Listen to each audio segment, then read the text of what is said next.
Bismillahirrahmanirrahim. Assalamualaikum warahmatullahi wabarakatuh. Apa kabar anak-anak hari ini?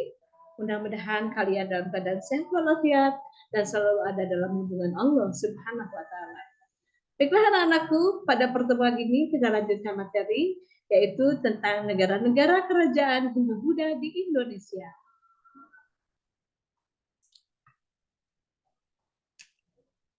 Standar kompetensi menganalisis perjalanan bangsa Indonesia pada masa negara tradisional. Dan yang kedua, menganalisis perkembangan kehidupan negara-negara kerajaan Hindu-Buddha di Indonesia.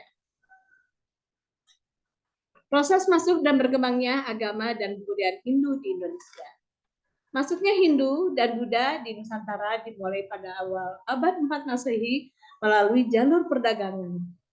Hal ini dipengaruhi oleh posisi Indonesia yang sangat strategis, terutama dalam bidang pelayaran dan perdagangan, yaitu dengan melalui hubungan perdagangan, sehingga muncul hanya pengaruh bagi kedua belah pihak, sehingga terjadilah adanya akulturasi kebudayaan. Adapun kerajaan-kerajaan Hindu-Buddha di Indonesia, yang pertama adalah Kerajaan Kutai, Kerajaan Mataram kuno, Kerajaan Kediri, Kerajaan Majapahit, Kerajaan Bali, Kerajaan Pajajaran, Kerajaan Singosari, Kerajaan Sriwijaya, dan Kerajaan Tarumanegara. Yang pertama adalah Kerajaan Kutai. Kerajaan Kutai adalah salah satu kerajaan yang tertua di Indonesia.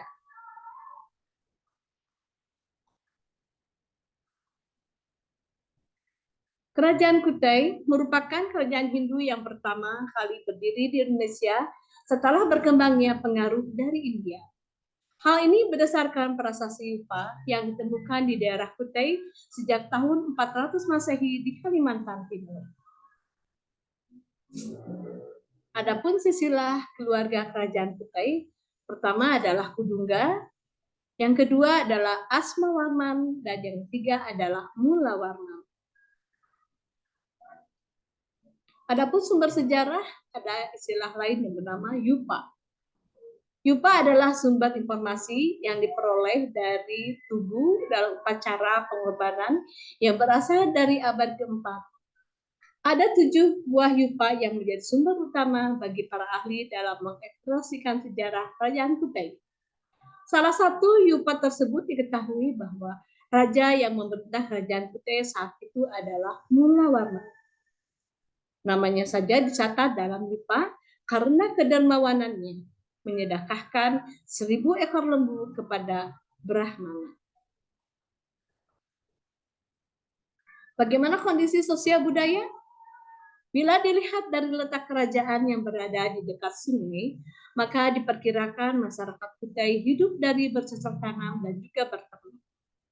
Masyarakat sudah mengenal hidup gotong royong, dan hal ini dapat dilihat dalam upacara keagamaan di tempat suci, wapra kilar suara, dan pembuatan tugu peringatan seperti Yupa. Bagaimana dengan agamanya? Agama yang berkembang di Kutai adalah agama Hindu Ciwa. Ini dapat dilihat dari adanya tempat suci yang disebut Waprakiswara. Demikian pendapat Purbo Caroko. Agama Hindu yang datang di Kutai berasal dari India Selatan. Buktinya, pertama, prasasti memakai huruf Palawa, yaitu huruf yang dipakai di India Selatan. Yang kedua, penggunaan nama berakhiran Warman adalah kebiasaan. Ini dari India Selatan. Bagaimana dengan keruntuhannya? Kerajaan Kutai berakhir pada saat Kutai yang bernama Maharaja Dharma Setia tewas dalam peperangan di tangan Raja Kutai Kertanegara ke-13. Aji Pangeran Anum Panji Pandapa. Perlu diingat bahwa Kutai ini Kutai Martandipura. Berbeda dengan kerajaan Kutai Kertanegara yang ibu kotanya pertama kali berada di Kutai Lama atau istilah lainnya Tanjung Kutai. Kutai Kertanegara inilah di tahun 1365 disebutkan dalam sastra Jawa negara Kertagama Kutai Negara Kertagama selanjutnya menjadi kerajaan Islam yang disebut dengan Kesultanan Kutai Kertanegara.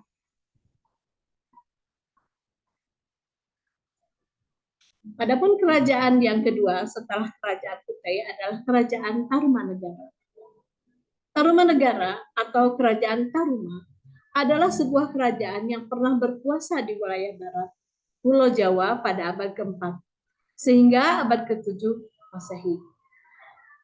Taruna merupakan salah satu kerajaan tertua di Nusantara yang meninggalkan catatan sejarah. Dalam catatan sejarah dan peninggalannya adalah artefak di sekitar lokasi kerajaan. Terlihat bahwa pada saat itu kerajaan Taruma adalah kerajaan Hindu beraliran Wisnu. Bagaimana sumber sejarah Tarumanegara?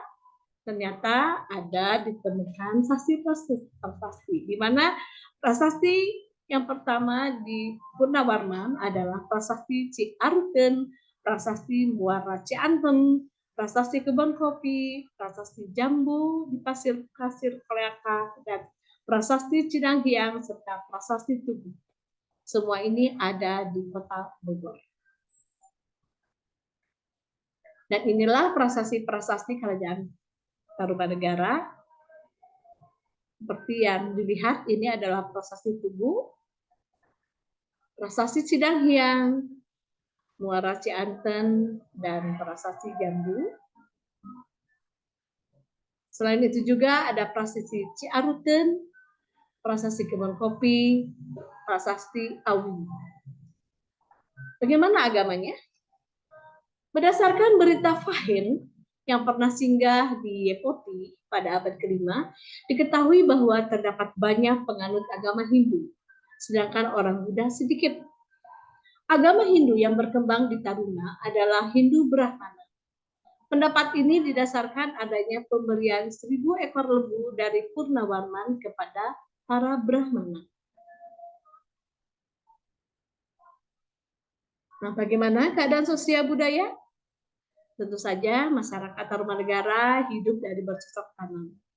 Hal ini dapat diketahui dari isi prasasti yang menyebut tentang usaha Purnawarman dalam penggalian Sungai Gomati untuk keperluan irigasi. Nah, ternyata ada masa keruntuhan. Keruntuhannya pertama tidak diketahui secara persis sebab-sebab keruntuhan kerajaan Tarumanegara. Namun bila kita mau menilik isi prasasti Kota Kapur Sriwijaya yang menyebutkan bahwa Sriwijaya terpaksa berperang dengan bumi Jawa Tarumanegara karena tidak taat kepada Sriwijaya. Sekian dan terima kasih untuk pertemuan hari ini. Kita jumpa lagi di minggu mendatang. Wassalamualaikum warahmatullahi wabarakatuh.